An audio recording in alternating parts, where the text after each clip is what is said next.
NDA ಅಭ್ಯರ್ಥಿ ಸೋಮಣ್ಣನ ಸೋಲು ಕಟ್ಟಿಟ್ಟ ಬುತ್ತಿ. ವಿಧಾನಸಭಾ ಚುನಾವಣೆಯಲ್ಲಿ 2 ಬಾರಿ ಸೋತು ಲೋಕಸಭಾ ಚುನಾವಣೆಗೆ ತುಮಕೂರಿಗೆ ವಲಸೆ ಬಂದಿರುವ ಸೋಮಣ್ಣ ಸೋಲುವುದು ಕಟ್ಟಿಟ್ಟ ಬುತ್ತಿ ಎಂದು ಕೆಪಿಸಿಸಿ ಸದಸ್ಯ ಡಾಕ್ಟರ್ ಸಿದ್ದಾಪುರ ರಂಗಶಾಮಣ್ಣ ತಿಳಿಸಿದರು. ಮಧುಗಿರಿ ತಾಲೂಕಿನಲ್ಲಿ ಹಮ್ಮಿಕೊಂಡಿದ್ದ ಸುದ್ದಿಗೋಷ್ಠಿಯಲ್ಲಿ ಮಾತನಾಡಿದ ಅವರು, ತುಮಕೂರಿನಿಂದ ಹಿಂದೂಪುರಕ್ಕೆ ಹೋಗಬೇಕಾದರೆ ಸುಮಾರು 4 ಗಂಟೆ ಬೇಕಿತ್ತು. ಹದಗೆಟ್ಟ ರಸ್ತೆಗಳನ್ನು ಈ ಹಿಂದೆ ಸಂಸದರಾಗಿದ್ದ ಮುದ್ದಹನುಮೇಗೌಡರು ರಸ್ತೆಗಳನ್ನು ಅಭಿವೃದ್ಧಿಪಡಿಸಿದ್ದಾರೆ. ಈ ಬಾರಿ ಮುದ್ದಹನುಮೇಗೌಡರ ಗೆಲುವು ನಿಶ್ಚಿತ ಎಂದರು. ಇತ್ತೀಚೆಗೆ ನಡೆದ ಕಾರ್ಯಕ್ರಮದಲ್ಲಿ ರಾಜಣ್ಣ ಹಾಗೂ ಅವರ ಪುತ್ರರು ಗೂಂಡಾ ರಾಜಕೀಯ ಮಾಡುತ್ತಿದ್ದಾರೆ ಎಂದು ಕುಮಾರಸ್ವಾಮಿ ಹೇಳಿದ್ದು, ಜೆಡಿಎಸ್ ಪಕ್ಷದ ಶಾಸಕರ ಅವಧಿಯಲ್ಲಿ ಗೂಂಡಾ ರಾಜಕೀಯ ಮಾಡಿಲ್ಲವೇ? ರಾಮನಗರ, ಹಾಸನದಲ್ಲಿ ಗೂಂಡಾಗಿರಿ ಮಾಡುತ್ತಿರುವವರು ಯಾರು? ಈ ಬಗ್ಗೆ ಮತದಾರರು ತೀರ್ಪು ನೀಡುತ್ತಾರೆ. ರಾಜಣ್ಣನವರ ಅಭಿವೃದ್ಧಿ ಕಾರ್ಯಗಳು, ಅವರ ಅಭಿವೃದ್ಧಿ ಕನಸುಗಳನ್ನು ಸಹಿಸದೆ ಅಪಪ್ರಚಾರ ಮಾಡುತ್ತಿದ್ದಾರೆ. ತುಮಕೂರು ಜಿಲ್ಲೆಯ ಜನತೆ ಪ್ರಜ್ಞಾವಂತರು. ಇವರ ಕಣ್ಣೀರು, ಕೋಮು ದ್ವೇಷ, ಪ್ರಚೋದನ ಭಾಷೆಯನ್ನು ಪರಿಗಣಿಸುವುದಿಲ್ಲ ಎಂದರು. ಮಾಜಿ ತಾಲೂಕ್ ಪಂಚಾಯಿತಿ ಸದಸ್ಯ ಜೆಡಿ ವೆಂಕಟೇಶ್ ಮಾತನಾಡಿ, ಸೋಮಣ್ಣ ಯಾರು? ಎಲ್ಲಿಯವರು? ಈ ಜಿಲ್ಲೆಯಲ್ಲಿ ಸ್ಪರ್ಧಿಸಿದ್ದು ಏನು ಕೊಡುಗೆ ನೀಡಿದ್ದಾರೆ? ಇವರಿಗೆ ಮತ ಕೇಳುವ ನೈತಿಕತೆ ಇಲ್ಲ. ಬಿಜೆಪಿಯವರೇ ಸೋಮಣ್ಣರವರನ್ನು ಸೋಲಿಸಲು ಇಲ್ಲಿ ಕ್ಯಾಂಡಿಡೇಟ್ ಮಾಡಿದ್ದಾರೆ. ಚಾಮರಾಜನಗರ ಹಾಗೂ ವರುಣಾದಲ್ಲಿ ಈಗಾಗಲೇ ಸೋತಿದ್ದಾರೆ ಎಂದರು. ಕೋವಿಡ್ ಹಾಗೂ ನೆರೆ ಬಂದಾಗ ನೀವಾಗಲಿ ನಿಮ್ಮ ಪಕ್ಷವಾಗಲಿ ಎಲ್ಲಿ ಹೋಗಿದ್ದೀರಿ? ಸಚಿವರಾದ ರಾಜಣ್ಣನವರು ಹಾಗೂ ಅವರ ಪುತ್ರ ರಾಜೇಂದ್ರ ಅವರು ಬರಗಾಲದಲ್ಲಿ ಕೋವಿಡ್ ಸಂದರ್ಭದಲ್ಲಿ ರೈತರಿಗೆ ನೆರವಿಗೆ ಬಂದಿದ್ದಾರೆ. ಒಬ್ಬ ಪರಿಶಿಷ್ಟ ಜಾತಿ, ಪರಿಶಿಷ್ಟ ಪಂಗಡದ ಸಚಿವರನ್ನು ಗೂಂಡಾ ರಾಜಕಾರಣಿ ಎಂದು ಸಂಬೋಧನೆ ಮಾಡುವುದು ಮಾಜಿ ಮುಖ್ಯಮಂತ್ರಿಗೆ ಶೋಭೆ ತರುವುದಿಲ್ಲ. ತುಮಕೂರು ಜಿಲ್ಲೆ ಮಧುಗಿರಿ ತಾಲೂಕಿಗೆ ಹೇಮಾವತಿ ನೀರು ಬಿಡದೆ ಮೋಸ ಮಾಡಿದ ನೀವು ಮಧುಗಿರಿ ತಾಲೂಕಿನ ಜನತೆಗೆ ಮತ ಕೇಳುವ ನೈತಿಕತೆ ಇಲ್ಲ. ನಿಜವಾದ ಗೂಂಡಾ ರೌಡಿಗಳ ರೀತಿ ವರ್ತನೆ ಮಾಡುತ್ತಿರುವುದು ನೀವು ಎಂದು ಮಾಜಿ ಮುಖ್ಯಮಂತ್ರಿ ಎಚ್.ಡಿ. ಕುಮಾರಸ್ವಾಮಿ ವಿರುದ್ಧ ಆಕ್ರೋಶ ವ್ಯಕ್ತಪಡಿಸಿದರು. ರಂಗಶಾಮಣ್ಣ ಅಂತದ್ದು ಕೆಪಿಸಿ ಸದಸ್ಯರು ಮೊನ್ನೆ ತಾನೇ ಸನ್ಮಾನ್ಯ ಮಾಜಿ ಮುಖ್ಯಮಂತ್ರಿಗಳಾದಂಥ ಎಚ್.ಡಿ. ಕುಮಾರಸ್ವಾಮಿ ಅವರು ರಾಜಣ್ಣನ ಮೇಲೆ ಮತ್ತು ಅವ್ರ ಮಗಳ ಮೇಲೆ ಅಪವಾದ ಮಾಡಿದರು.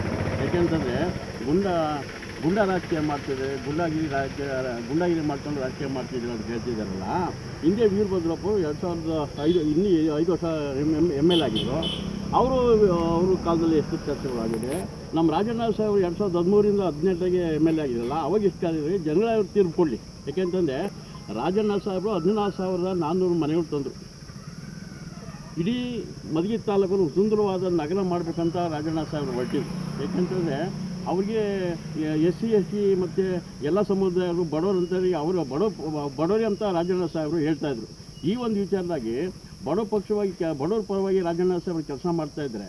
ಆ ಒಂದು ಉದ್ದೇಶ ಇಟ್ಕೊಂಡು ಇವರು ಮಾಡಿರ್ತಕ್ಕಂಥ ಸೇವೆಗಳು ಮತ್ತು ಒಳ್ಳೆಯ ಅಭಿವೃದ್ಧಿ ಕೆಲಸ ಸಹಿಸಲಾರಾದರೆ ಏನಾದರೂ ಮಾಡಿ ಈ ತಂದೆ ಮಗನ ನಾವು ಇದನ್ನು ಮಾಡಬೇಕು ಅಂತ ಹೇಳ್ಬಿಟ್ಟು ಸನ್ಮಾನ್ಯ ಮಾಜಿ ಮುಖ್ಯಮಂತ್ರಿಯಾದ ಕುಮಾರಸ್ವಾಮಿ ಅವರು ಈ ಬಗ್ಗೆ ಇದನ್ನು ದುರಾಂಕಾರಿ ಮತ್ತು ಗುಂಡಾ ರಾಜಕೀಯ ಮಾಡ್ತಾರೆ ಇದು ಅಂತ ಹೇಳಿದ್ರು. ಇದು ಸತ್ಯಕ್ಕೆ ದೂರವಾದಂಥ ವಿಚಾರ. ಯಾಕೆಂತಂದರೆ ರಾಜಣ್ಣ ಸಾಹೇಬರು ಯಾವ ವಿಚಾರದಲ್ಲೂ ಯಾವ ಇದರಲ್ಲೂ ಅವರು ಗುಂಡಾಗಿರಿ ಮಾಡಿಲ್ಲ. ಯಾಕೆಂದರೆ ಅವರು ಒಂದೇ ಒಂದು ಉದಾಹರಣೆ ತೋರಿಸಿದ್ರು. ಅವ್ರದ್ದು ಗುಂಡಾಗಿರಿ ಮಾಡೋದು ನಮ್ಮ ಹತ್ರ ಪುರಾವೆಗಳಿದೆ. ಅವರು ಹಾಸನದಲ್ಲಿ ಗುಂಡಾಗಿರಿ ಮಾಡಿ ಗೆಲ್ತಾ ಇದ್ದಾರೆ, ಮತ್ತು ರಾಮನಗರದಲ್ಲಿ ಗುಂಡಾಗಿರಿ ಮಾಡಿ ಗೆಲ್ತಾ ಇದ್ದಾರೆ. ಅವು ಗುಂಡಾಗಿರಿ ಮಾಡೋದನ್ನ ನಮಗೆ ಇಲ್ಲಿ ಗುಂಡಾಗಿರಿ ಮಾಡಿಕೊಳ್ತಿದೆ. ರಾಜಣ್ಣವರು ಪ್ರಾಮಾಣಿಕವಾಗಿ ಮಧುಗಿರಿ ತಾಲೂಕಿನ ಜನರನ್ನು ಪ್ರಾಮಾಣಿಕವಾಗಿ ಇಷ್ಟಪಟ್ಟು ಅವರ ದಿನನಿತ್ಯದ ಸಮಸ್ಯೆಗಳನ್ನ ಬಗೆಹರಿಸಲು ಸಫಲರಾಗಿದ್ದಾರೆ. ಆ ಒಂದು ಕಾರಣಕ್ಕೋಸ್ಕರ ರಾಜಣ್ಣ ಸಾಹೇಬರು ಇವತ್ತು ಏನು ಸನ್ಮಾನ್ಯ ಮುದ್ದಹನುಮೇಗೌಡರು ಲೋಕಸಭಾ ಸದಸ್ಯರಾಗಿ ಆಯ್ಕೆ ಆಗೋದ್ರಲ್ಲಿ ಯಾವುದೇ ವಿಧವಾದ ಅನುಮಾನ ಇಲ್ಲ. ಯಾಕೆಂತಂದರೆ ರಾಜಣ್ಣ ಸಾಹೇಬರು ಮತ್ತು ಸನ್ಮಾನ್ಯ DK ಶಿವಕುಮಾರ್ ಸಿದ್ದರಾಮಣ್ಣವರು ನೀಡಿರ್ತಕ್ಕ 5 ಗ್ಯಾರಂಟಿ ಯೋಜನೆ ಮುಂದೆ ಇಟ್ಕೊಂಡು ನಾವೆಲ್ಲ ಕೆಲಸ ಮಾಡ್ತಾಯಿದ್ದೀವಿ. ಸನ್ಮಾನ್ಯ DK ಶಿವಕುಮಾರ್ ಸಾಹೇಬರು ಮತ್ತು ಈ ಕ್ಷೇತ್ರದ ಉಸ್ತುವಾರಿ ಸಚಿವರಾದ ಸನ್ಮಾನ್ಯ ಪರಮೇಶ್ ಸಾಹೇಬರು ಮತ್ತು ಈ ಸಹಕಾರ ಸಚಿವರಾದಂಥ ರಾಜಣ್ಣವರು, ಹಾಗೆಯೇ ವಿಧಾನ ಪರಿಷತ್ ಸದಸ್ಯರಾದಂಥ ಸನ್ಮಾನ್ಯ ರಾಜಣ್ಣನವರು 10 ತಾಲೂಕು 11 ವಿಧಾನಸಭಾ ಕ್ಷೇತ್ರದಲ್ಲಿ 8 ವಿಧಾನಸಭಾ ಕ್ಷೇತ್ರದಲ್ಲೂ ಅಗಲಿದ್ದು ಪ್ರಯತ್ನ ಪಟ್ಟು ರಾಜಣ್ಣ ಸಾಹೇಬರು ಹೋರಾಟ ಮಾಡ್ತಾಯಿದ್ದಾರೆ. ಮತ್ತು ರಾಜಣ್ಣನು ಸಹ ಕಷ್ಟಪಟ್ಟು ಈ ಸತಿ ನಮಗೆ ನೀಡಿರ್ತಕ್ಕಂಥ ಲೋಕಸಭಾ ಅಭ್ಯರ್ಥಿನ ಗೆಲ್ಲಿಸ್ಕೋಬೇಕು ಅಂತ ಅವಿರತ ಪ್ರಯತ್ನ ಮಾಡ್ತಾಯಿದ್ದಾರೆ ಅಂತ ಸನ್ಮಾನ್ಯ ಉಸ್ತುವಾರಿ ಮತ್ತು ಹಾಸನ ಉಸ್ತುವಾರಿ ವಹಿಸ್ಕೊಂಡಿದ್ದಾರೆ. 100ಕ್ಕೆ 101% ಹಾಸನದಲ್ಲಿ ಲೋಕಸಭೆ ಅಭ್ಯರ್ಥಿಯಿಂದ ಶ್ರೇಷ್ಠ ಪಟೇಲ್ ಅವರು 100ಕ್ಕೆ 101% ಗೆಲ್ತಾರೆ. ಇದರಲ್ಲಿ ಯಾವುದೇ ಅನುಮಾನ ಇಲ್ಲ.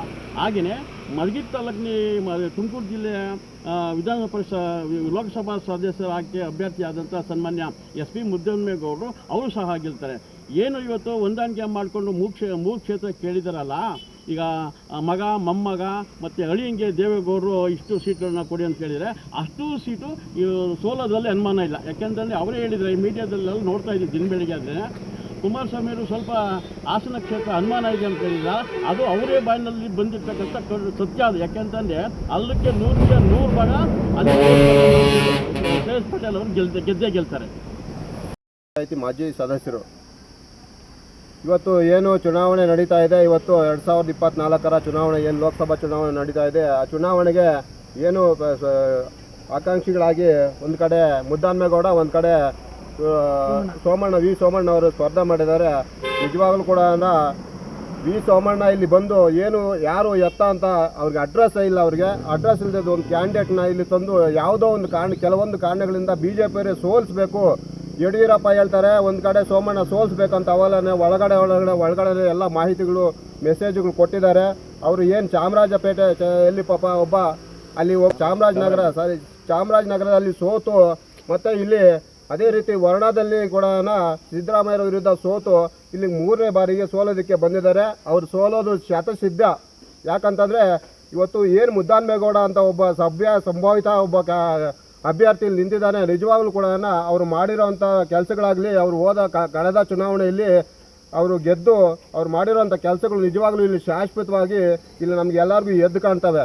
ಬಡವರ ಪರವಾಗಿ ಒಬ್ಬ ಶಾಸಕ, ಇವತ್ತು ಒಬ್ಬ ಪಾರ್ಲಿಮೆಂಟ್ ಸದಸ್ಯ ಬಡವರ ಪರವಾಗಿ ಧ್ವನಿ ಎತ್ತಿದ್ದು ಮತ್ತು ಅವರು ಬಡವರ ಪರವಾಗಿ ಮಾತಾಡಿದ್ದು ಅಂತಂದರೆ ಇಡೀ ಲೋಕಸಭೆಯಲ್ಲಿ ಮುದ್ದಮ್ಮೇಗೌಡ ಅಂತೂ ಕೂಡ ಈ ಒಂದು ಸಂದರ್ಭದಲ್ಲಿ ಪ್ರಶಂಸೆ ಮಾಡೋದಕ್ಕೆ ಇಷ್ಟಪಡ್ತೀನಿ.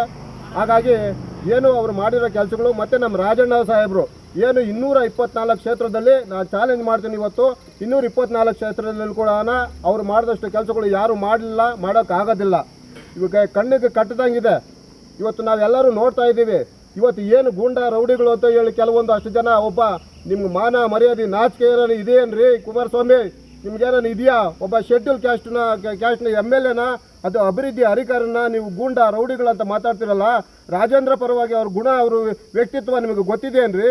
ಅವ್ರು ಯಾವ ಥರ ಅವರು ಒಬ್ಬ ಸಣ್ಣ ಮಗು ಥರ ಅವ್ರು ಎಲ್ಲರೂ ಕೂಡ ಒಬ್ಬ MLC ಆಗಿದ್ರು ಕೂಡ ತಾನು MLC ಅಂತ ಯಾರು ಎಲ್ಲರೂ ಆ ಪದನೂ ಕೂಡ ಬಳಸೋಕ್ಕೆ ಬಳಸ್ತಿದ್ದ ಅಂಥ ಸಂದರ್ಭ ಇಟ್ಕೊಂಡು ಅವರು ನಿಜವಾಗ್ಲೂ ಕೋವಿಡ್ ಸಂದರ್ಭದಲ್ಲಿ ಎಷ್ಟು ರೈತರಿಗಾಗಲಿ, ಎಷ್ಟು ಕೋವಿಡ್ನಲ್ಲಿ ನಲಗಿದಂಥ ವ್ಯಕ್ತಿಗಳಿಗೆ ಮನೆಗಳಿಗೆ ಭೇಟಿ ಅಂತ ಆಗೋದು, ಹಣ ಸಹಾಯ ಮಾಡೋವಂಥದ್ದು, ನಿಜವಾಗ್ಲೂ ಕೂಡ ಅವರು ಸ್ವಂತ ಖರ್ಚಿನಲ್ಲಿ ಒಂದು ಊಟ ಹಾಕೋಂಥದ್ದು, ಗೋಶಾಲೆಗಳಿಗೆ ಹೋಗೋದು, ಮೇವು ಕೊಟ್ಟಂಥ ಸಂದರ್ಭದಲ್ಲಿ ಎಷ್ಟು ಅವರು ವಿನಯವಾಗಿ ಎಷ್ಟು ಸಹಕಾರದಿಂದ ಪಾಪ ಕಷ್ಟಪಟ್ಟು ಈ ರಾತ್ರಿ ಈ ತಾಲೂಕನ್ನು ಕೆಲಸ ಮಾಡಿಕೊಂಡು ಅವ್ರು ಹೋಗ್ತಾ ಇರೋಂಥ ಜನಗಳನ್ನ ನೀವು ರೌಡಿಗಳು ಗುಂಡಗಳು ಅಂತ ಹೇಳ್ತಿರಲ್ಲ. ನಿಜವಾದ ರೌಡಿಗಳು ಗುಂಡುಗಳು ನೀವು. ಇವತ್ತು ಏನು ಮುಸ್ಲಿಂ ಬಂಧುಗಳನ್ನ ತಾವು ಹೇಳ್ತಿದ್ರಿ, ತಾವು JDS ಪಕ್ಷ ಇದ್ದಾಗ ನಾನು ಮುಂದಿನ ಜನದಲ್ಲಿ ಹುಟ್ಟಿದ್ರೆ ನಾನು ಒಬ್ಬ ಮುಸ್ಲಿಮಾಗಿ ಹುಟ್ಟಬೇಕು ಅಂತ ಹೇಳ್ತಿರಲ್ಲ. ಇವಾಗ ಹೋಗಿ BJP ಜೊತೆ ಸೇರ್ಕೊಂಡ್ರೆ ನಿಮ್ಮ ಮಾನ ಮರ್ಯಾದೆ ಏನೇನು ಇದೆ ಅಂದ್ರಿ? ನಿಮ್ಗೆ ನಿಜವಾಗ್ಲೂ ಖಂಡಿತವಾಗಿ ಮಾನ ಮರ್ಯಾದೆ ಇದ್ದರೆ ಶೆಡ್ಯೂಲ್ ಕ್ಯಾಸ್ಟ್ಗಳ ಓಟ್ ಹಾಕ್ಸ್ಕೊಂಡು ಇವತ್ತು ನೀವು ಗೆದ್ದು ಬಂದಂಥ ಒಂದು ಸಂದರ್ಭದಲ್ಲಿ ನೀವು ಮುಖ್ಯಮಂತ್ರಿ ಆಗಿದ್ದು ಅದೇ ಒಂದು ಸಂದರ್ಭ, ನೀವು ನಿಮ್ಮ ತಂದೆ ಪ್ರಧಾನಿ ಆಗಿದ್ದು ಕೂಡ ಅದೇ ಸಂದರ್ಭ. ಬಾಬಾ ಸಾಹೇಬ್ ಅಂಬೇಡ್ಕರ್ ಏನು ಪ್ರಜಾಪ್ರಭುತ್ವ ವ್ಯವಸ್ಥೆಯಲ್ಲಿ ನಿಜವಾಗ್ಲೂ ಕೂಡ ಸಂವಿಧಾನ ಕೊಟ್ಟರು. ಆ ಸಂವಿಧಾನ ಅಡಿಯಲ್ಲಿ ನೀವು ಆಯ್ಕೆ ಆಗಿ ಇವತ್ತು ಆ ಸ್ಥಾನಗಳನ್ನು, ಉನ್ನತ ಸ್ಥಾನಗಳನ್ನು ಅಲಂಕರಿಸಿ ಬಂದಿದ್ದೀರಾ. ನೀವು ನಿಜವಾಗ್ಲೂ ಕೂಡ ಅದನ್ನು ಇವತ್ತು ನಾವು ನೆನೆಸ್ಕೊಂಡ್ರೆ ನಿಮ್ಮಂಥವ್ರಿಗೆ ಓಟ್ ಕೊಡಬಾರ್ದು ಅನ್ನೋದು ಕೂಡ ನಮ್ಮ ಒಂದು ನೋವಿನ ಸಂಗಾತಿ ಇದು.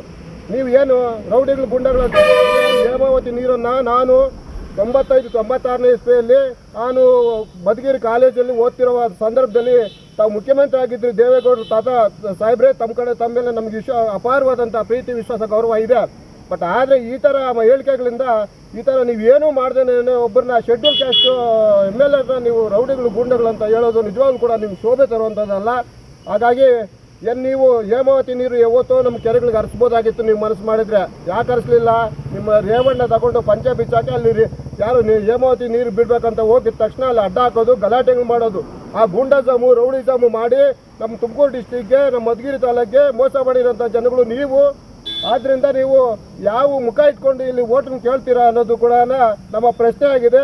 ಹಾಗಾಗಿ ಬರುವಂಥ ಚುನಾವಣೆ ಏನಿದೆ, ಆ ಚುನಾವಣೆಯಲ್ಲಿ ಎಷ್ಟು ಮುದ್ದನ್ಮೇಗೌಡರು ಸುಮಾರು 1.5 ಲಕ್ಷದಿಂದ 1.25 ಲಕ್ಷ ಲೀಡಲ್ಲಿ ಗೆದ್ದೇ ಗೆಲ್ತಾರೆ ಅನ್ನೋದು ನಮ್ಮ ಒಂದು ಭರವಸೆ. ಹಾಗಾಗಿ ಏನು ಇವತ್ತು ಚುನಾವಣೆ ಇದೆ, ಇನ್ನು 4 ದಿವಸ ಇದೆ ಅಷ್ಟೇ. ಹಾಗಾಗಿ ಗೆದ್ದೇ ಗೆಲ್ತಾರೆ ಅಂತ ನಾನು ಈ ಸಂದರ್ಭದಲ್ಲಿ ವಿಶ್ವಾಸದಿಂದ ಹೇಳೋಕ್ಕೆ ಇಷ್ಟಪಡ್ತೀನಿ.